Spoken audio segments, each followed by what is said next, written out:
ఈరోజు సర్వపిండి చేస్తున్నా. సర్వపిండికి కావాల్సిన పదార్థాలు: ఆనియన్స్, కట్ చేసుకున్న ఆనియన్స్, కొత్తిమీర, కరివేపాకు, కారపొడి, ఉప్పు, కారం కలిపింది ఇది, ధనియాలు. అంటే ఇష్టం, ధనియాలు ఇట్లా 2 ముక్కలు చేసుకుంది ఇష్టం, వేసుకుంటే వేసుకోవచ్చు, లేదంటే లేదు. నువ్వులు, జీలకర్ర, పెసరపప్పు, శనగపప్పు. అంటే చాలామంది శనగపప్పు ఒక్కటే వేస్తారు, నాకెందుకు 2 నానబెడతాను నేను. శనగపప్పు, పెసరపప్పు 2 పెట్టింది. సో ఇప్పుడు మనం పిండిలో వరి పిండి, అదే రైస్ ఫ్లేవర్ అంటారు కదా, ఫ్లేవర్, అది రైస్ ఫ్లేవర్లో ముందుగా మనం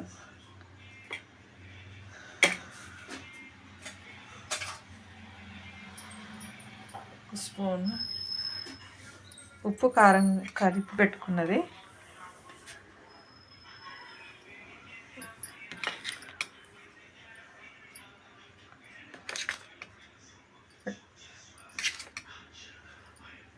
స్పూన్స్ 4 స్పూన్స్ వేసిన, అంటే మనం తినే కారాన్ని బట్టి.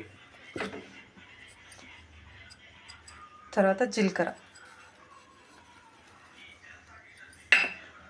నువ్వులు,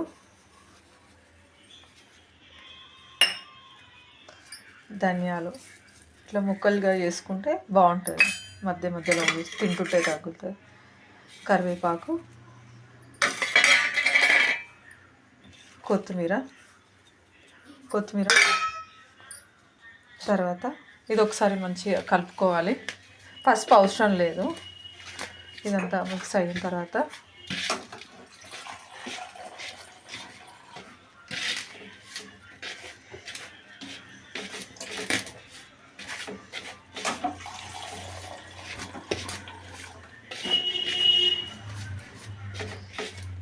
యాక్చువల్ ఎక్కువ క్వాంటిటీలో అయితే మంచిగా పిండి ఉప్పుతాం అనమాట. అంటే వేడి వాటర్ వేసి అందులో ఉప్పు, కారం వేసిన తర్వాత, పిండి ఉప్పిన తర్వాత మిగతా ఇంగ్రీడియంట్స్ అన్నీ వేసి మళ్ళీ పొయ్యి మీద నుంచి దించి ఇట్లా ఒక దాంట్లో పోసుకున్నాక అప్పుడు ఆనియన్స్ వేసి పిసుకుతాము. కానీ ఇప్పుడు ఏంటంటే కొంచెం క్వాంటిటీ ఈ రోజుకి సరిపడా చేస్తున్నా కాబట్టి ఏమి ఉప్పట్లేదు, డైరెక్ట్ ఇట్లా చేస్తున్నాం. తర్వాత ఆనియన్స్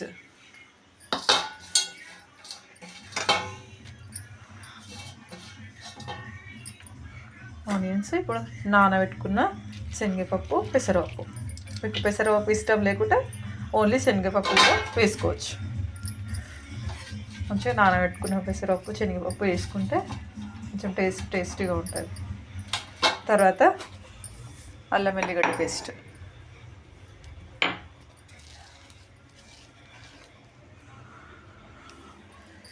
కొంచెం అల్లం వెల్లిగడ్డ పేస్ట్.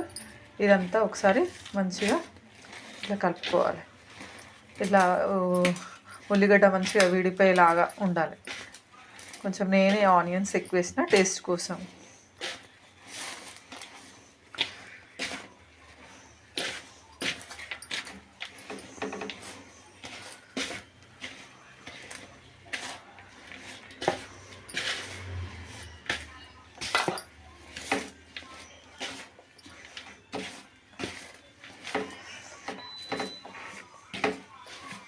ఇట్లా అన్ని ఇంగ్రీడియంట్స్ వేసుకున్న తర్వాత ఒకసారి మంచిగా కలుపుకోవాలి.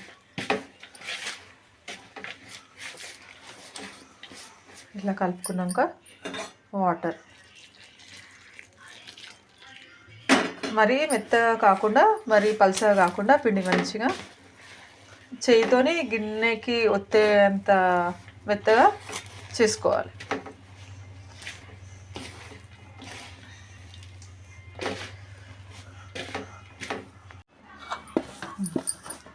ఇప్పుడు పిండి ఈ టెక్స్చర్లోకి వచ్చేలాగా చేసుకోవాలి.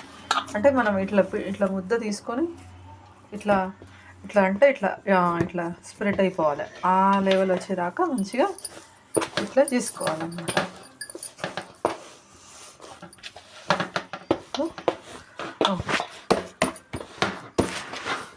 ఇప్పుడు ఇది సర్వపిండి గిన్నె అంటారు దీన్ని.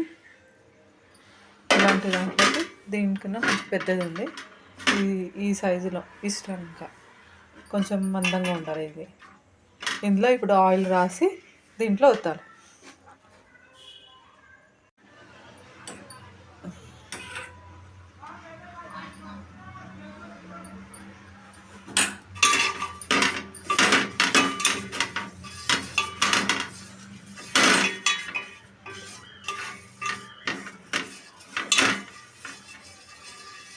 మంచిగా స్ప్రెడ్ చేసుకోవాలి ఆయిల్.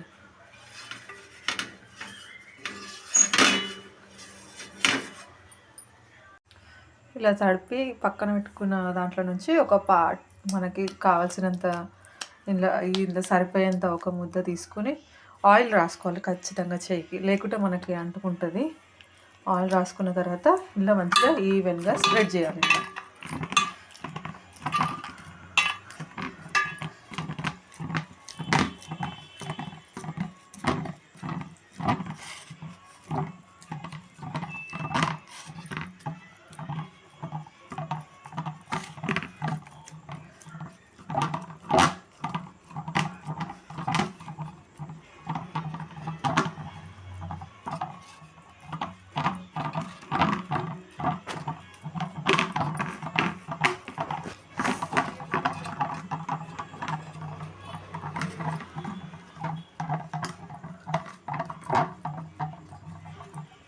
ఇట్లా ఈవెన్గా మంచిగా స్ప్రెడ్ చేసుకోవాలి. ఇట్లా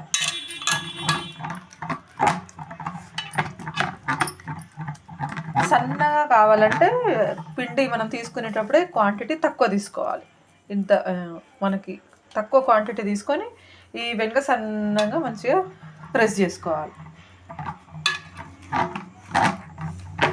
తర్వాత దీనికి ఇట్లా చిన్నగా అక్కడక్కడ హోల్స్ చేసుకోవాలి. ఇలా ఆయిల్ పోసి మంచిగా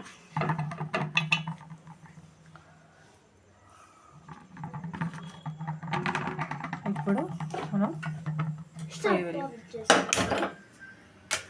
తెచ్చుకొని దీనిపైన పెట్టేసేయాలి. పెట్టిన తర్వాత కొంచెం ఆయిల్ మనం పెట్టుకున్న ఈ హోల్స్లలో ఆయిల్ కొంచెం వేస్తే మంచిగా క్రిస్పీగా మంచిగా ఉంటుంది. 1 డ్రాప్ అలా అన్ని హోల్స్లో వచ్చేలాగా చూసుకుని కంపల్సరీ క్యాప్ మాత్రం వేయాలి. మూత పెడితేనే మనకి మంచిగా మొగిలుతుంది, మంచి టేస్ట్ వస్తుంది.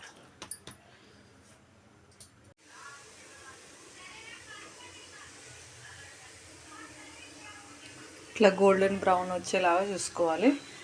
అది కాలిన తర్వాత ఇట్లా దగ్గరికి చూడండి, ఇట్లా సైడ్ మనం ఎడ్జెస్ అయితే ఏదైతే ప్రెస్ చేసుకున్నామో మంచిగా కాలిన తర్వాత అదంతలా అదే మంచిగా ఇట్లా పైకి వచ్చేస్తుంది. ఇప్పుడు మనం జస్ట్ ఇట్లాంటిది ఏదైనా సలాతం లాంటిది తీసుకొని మీరు జస్ట్ ఇట్లా ఈవెన్గా ఇట్లా అంటే వచ్చేస్తుంది. మీకు మంచిగా కాలిపోయింది అనుకో ఈజీగా వచ్చేస్తుంది. కాలలేదంటే మీకు ప్రాబ్లం అవుతుంది. సరే ఇట్లా చూసుకోండి, క్రిస్పీగా గోల్డెన్ బ్రౌన్ వచ్చిన తర్వాత అంతే, వేడిగా సర్వపిండి రెడీ అయిపోయింది. దీన్ని నెయ్యితో కానీ పెరుగుతో కానీ తింటే సూపర్ ఉంటుంది. ఇట్లా ఒక వెడల్పటి గిన్నె తీసుకొని ఇట్లా సైడ్కి ఇట్లా ఎందుకు పెట్టుకున్నానంటే ఒకదానిపైన ఒకటి వేసేసినాం అనుకో ఈ క్రిస్పీనెస్ అనేది పోతుంది. మంచిగా పూర్తిగా చల్లారిన తర్వాత అప్పుడు మనం ఇట్లా ఒకదానిపైన ఒకటి వేసుకున్నా ఏం కాదు. ఇప్పుడు చల్లారలేదు, చాలా వేడిగా ఉన్నాయి. సో అందుకనే ఇట్లా ఒకదానిపైన ఒకటి పక్కకి ఇట్లా పెట్టుకుంటే మనకి క్రిస్పీనెస్ అనేది పోదు. చల్లారిన తర్వాత ఒకదానిపైన ఒకటి పెట్టుకోవాలి.